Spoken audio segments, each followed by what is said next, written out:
I'm Peter Meredith, and welcome to the Writer's Review.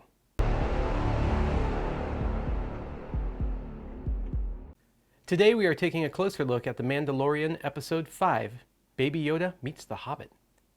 So my wife has brought it to my attention that when it comes to The Mandalorian, I'm becoming a grumpy old man. Get off my lawn.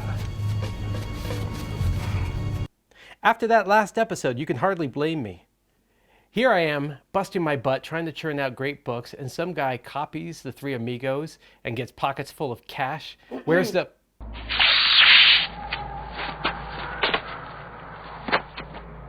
Right, sorry. New attitude, big smile. This episode starts with a space battle, and it's wonderful, and so original. I especially like the part where the bad guy tells Mando to hand over Baby Yoda in space. How was he going to do that again? Right, keep smiling. I really like the ending too. I never saw that before. It was so new when he hit the space brakes and the bad guy flew right by. I'm gonna hit the brakes, he'll fly right by. In all that somewhat bland zooming around, Mando's ship gets hurt, and so he takes it to the nearest planet, which just happens to be Tatooine. He lands and talks to Bilbo Baggins with tits. Hold on, do I go with Dickless Bilbo or Bilbo with tits? Either way, Mando wants the ship fixed, but as usual, no droids. She agrees, telling him it'll cost extra. What does he care how much it costs? In the last episode, he threw around his money left and right, including giving all the villagers money to Gina.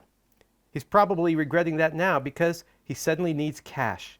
Forgetting he's wearing a king's ransom in Beskar, he goes looking for work, leaving Baby Yoda sleeping in the ship. For most people, finding work as a wanted and hunted fugitive would take some time. Hours if they're reckless, days if they're smart. I mean, you can't just walk around as a rare, barely ever seen Mandalorian bounty hunter in full Beskar armor telling people your name is Mando.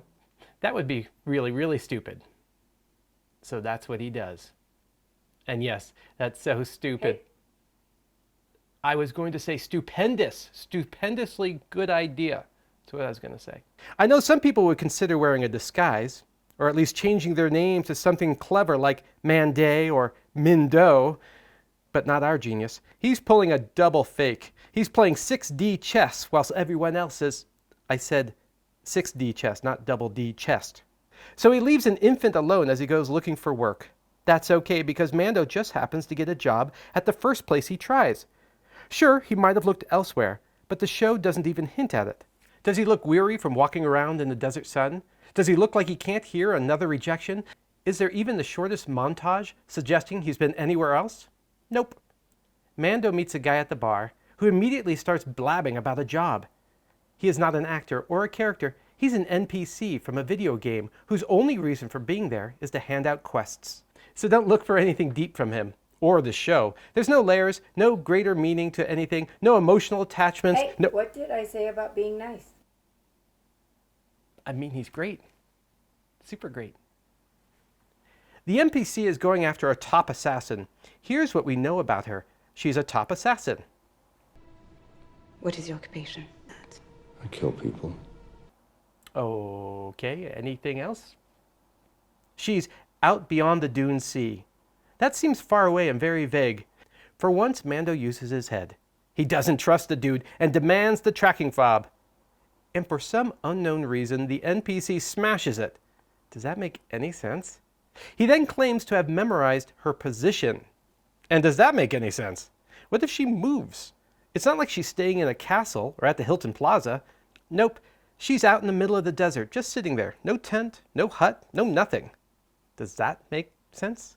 So the NPC is super sketchy, and the smart thing for Mando to do... I mean, he does the smart thing by teaming up with this useless noob. Meanwhile, back at the ship, Baby Yoda wakes up and disturbs Bilbo with tits. She's not disturbed from working on the ship. No, Baby Yoda disturbs her playing cards with her droids. Wait, wasn't there supposed to be tons of work that needed to be done on the ship? That's one of the mysteries surrounding this episode. Bilbo with tits never does any work. She plays cards, gives snappy retorts to her droids, naps, and plays with Baby Yoda. But somehow the ship gets fixed. Either way, Like half of America, she immediately goes into maternal mode the moment she sees Baby Yoda. She tells Mando she'll watch him while he goes on his little joyride. He gives almost no reply before he and the NPC zip out into nowhere on speeder bikes. I mean, it's a great empty expanse of desert for as far as the eye can see.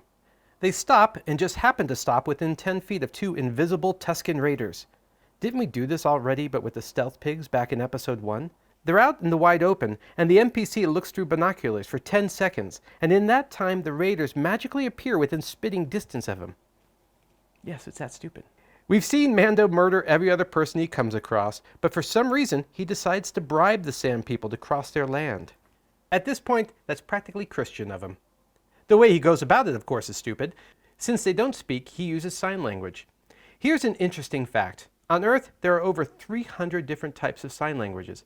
You would think that in a galaxy with millions of planets, there would be a few more than that. And yet Mando just happens to know the Tusken hand jive? This entire scene is useless and poorly done.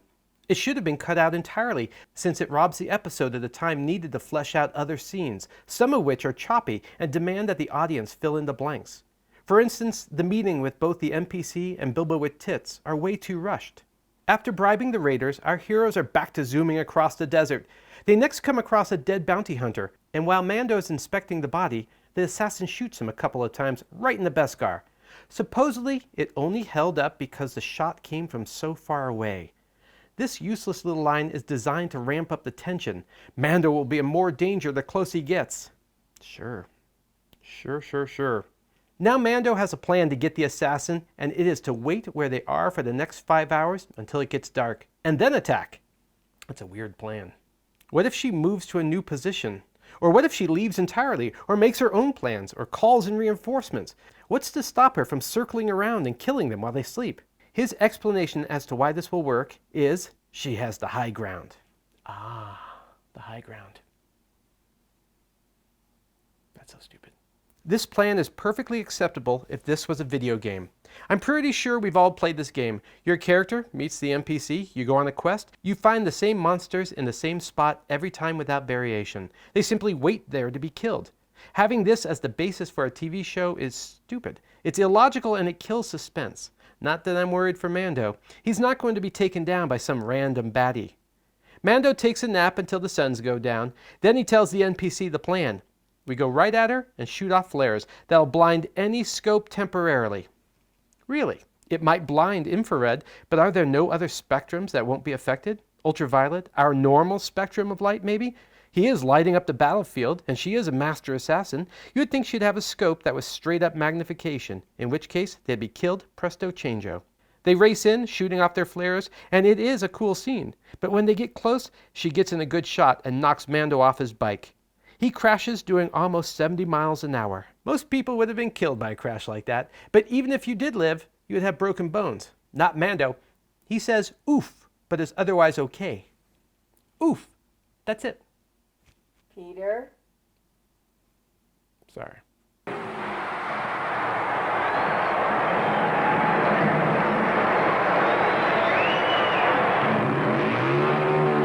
Oof.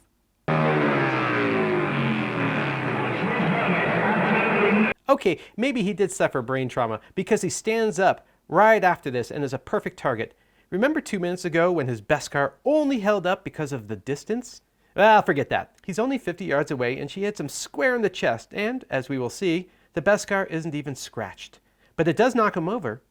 In the time it takes for the assassin to run the scope over Mando's body, about 5 seconds, the NPC rides his bike up into the craggy hill, hops off, and sneaks up behind her. Didn't they just do this with Gina in the last episode? The NPC says, "Not so fast," with his gun pointed at her.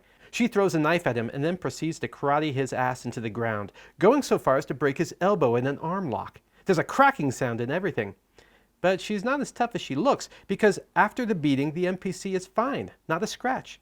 That's weird, I know. I swore I saw her punch him in the face 5 times. Maybe he's a shock trooper like Gina and has magic skin. Mando shows up, unhurt of course, and they capture the assassin. Since Mando's bike got destroyed in a crash that left Mando completely unscratched, someone has to go back for the shaggy animal the dead bounty hunter had been riding. Mando wants the NPC to go. The NPC wants Mando to go. So Mando goes. Once more, Mando gets pushed around, this time by a kid. He has to walk back to the creature wearing 60 pounds of armor, a trek that lasts like hours. While he's gone, the assassin tells the NPC Mando's secret. And now the NPC wants to capture Mando. He kills the assassin and then goes back to take Baby Yoda and Bilbo with Tits hostage. Why? The one time the NPC saw Mando with the two, he showed the usual amount of emotion. None. There didn't seem to be any attachment. Wouldn't it have been easier to buy Mando a celebration drink and then shoot him in the back when he went to take a piss? Somehow the NPC knows that a frog-looking baby... Hey. I meant a very cute green baby, is the high-value target Mando's protecting. Based on what? Oh, he just knows.